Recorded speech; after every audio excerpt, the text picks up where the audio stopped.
চকাই তো খেতিত লাগিছে বাবাই ৰমেন এই অলপ খেতিবোৰত লাগি নিদিলে আপদীয়া বনবোৰে নষ্ট কৰি পেলাই বুইছা। পিছে তুমি মই তোমাৰ সেই গৰুকেইটা এৰাল দেওঁ বুলি আহিলোঁ। সেই পিতাইও ঘৰত নাই নহয়। পিছে তোমাৰ এবাৰ খেতিডৰা ভাল হৈছে যেন পাওঁ। ভাল বুলি ক'বলৈনো আৰু কি, এইবাৰ সাঁচতীয়া ধনখিনিৰে খেতিটোকে ভালকৈ কৰিছিলোঁ। আমাৰ ইও লেপটপ এটা কথাকে বৰকৈ কৈ আছে, সেইটোকে দিব পাৰিলোঁ হয়। তাকে বুলি কৰিলোঁ অলপ ভালকৈ খেতিখিনি। এই চৰকাৰৰ পৰা পোৱা লেপটপটো মাকজনীৰ বেমাৰৰ নামতেই বেচিব লগা হ'ল। হয় হে ঘটেশ্বকাই, আজিকালি পঢ়া শুনাৰ নামতো অনেক খৰচ। তাতে চহৰত ল'ৰা এটা ৰাখি পঢ়োৱাটো মুখৰ কথা নাই। পিছে তুমি লাগি থাকা, মই গৈয়ে থাকোঁ। বাৰু দিয়া, মই এইখিনিকে অলপ কৰি ঘৰলৈকে যাওঁ। আজি গৰমটো বৰকৈ দিছে নহয়।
মানুহে মানুহৰ বাবে যদিহে অকণনে ভাবে, অকণি সহানুভূতিৰে ভাবিব কোনে নোকোৱা সমনীয়া। মানুহে মানুহৰ বাবে যদিহে। নমস্কাৰ, আজি সন্ধিয়াৰ আঞ্চলিক বাতৰি পঢ়িছোঁ সুমন বৰাই। কাইলৈৰ পৰা সমগ্ৰ ভাৰতবৰ্ষতে কেন্দ্ৰীয় চৰকাৰৰ কঠোৰ লকডাউন বলৱৎ। বন্ধ থাকিব সকলো বেপাৰ বাণিজ্য। দেশৰ প্ৰধানমন্ত্ৰী ডাঙৰীয়াই আজি এক সংবাদমেল সম্বোধন কৰি এই কথা প্ৰকাশ কৰে। কৰোনা মহামাৰীৰ বাবে বলৱৎ কৰা হৈছে এই লকডাউন। এই সময়ছোৱাত সকলো শিক্ষানুষ্ঠান, পৰিবহণৰ লগতে বন্ধ ৰাখিব লাগিব সকলো ধৰণৰ বজাৰ সমাৰ আৰু ব্যৱসায় বাণিজ্য।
ফটো চকা নহয়নে? খেতিৰ পৰা আহিলে? ৰাহুল, মই অলপ খেতিৰ পৰা আহিলোঁ বুজিছা।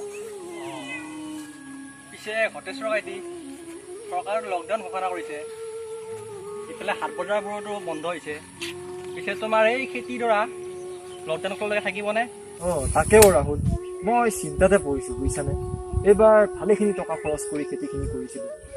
খেতিখিনিও বেচিব পৰা হৈছিলে, পিছে এই বন্ধত বেপাৰীওতো নাহিব বাহিৰৰ পৰা। ভাবিছোঁ কাইলৈ এই আমাৰ আমৰ তলৰ চকতে লৈ যাওঁ নেকি। এতিয়া নহয়, এইফালে মানুহ ক'ৰ পৰা আহিব? এই আগতে অফিচ বজাৰ এইবিলাকৰ পৰাতো কিছু মানুহ আহিছিলে, এতিয়াতো সেইবোৰো বন্ধ। সেইটো হওঁতে পিছে হয়। তাতকৈ তুমি নহ'লে এই ওচৰে পাঁজৰে গাঁৱবোৰলৈকে লৈ নোযোৱা কিয়? কিবা এটা উপায় কৰিব লাগিব বুজিছা। বাৰু মই এতিয়া আহোঁ দিয়া, বহুত দেৰি হৈছে নহয়।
আপোনাৰ ফুল জিকা ভেন্দি দাম কিমান?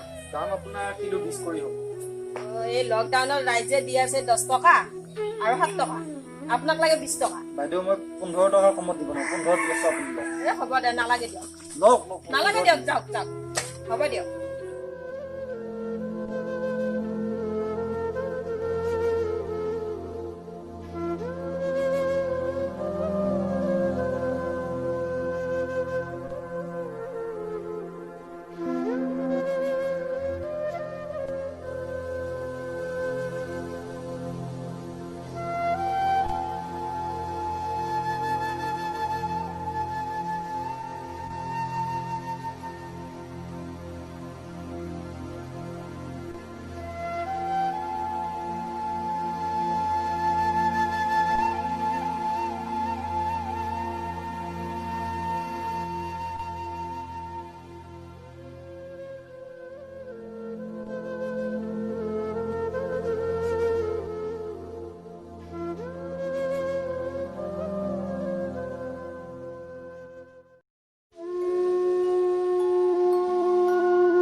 পিতাই, আমাৰ ছাৰ বাইদেউহঁতে এইবাৰ অনলাইন ক্লাছ কৰিম বুলি কৈ আছে।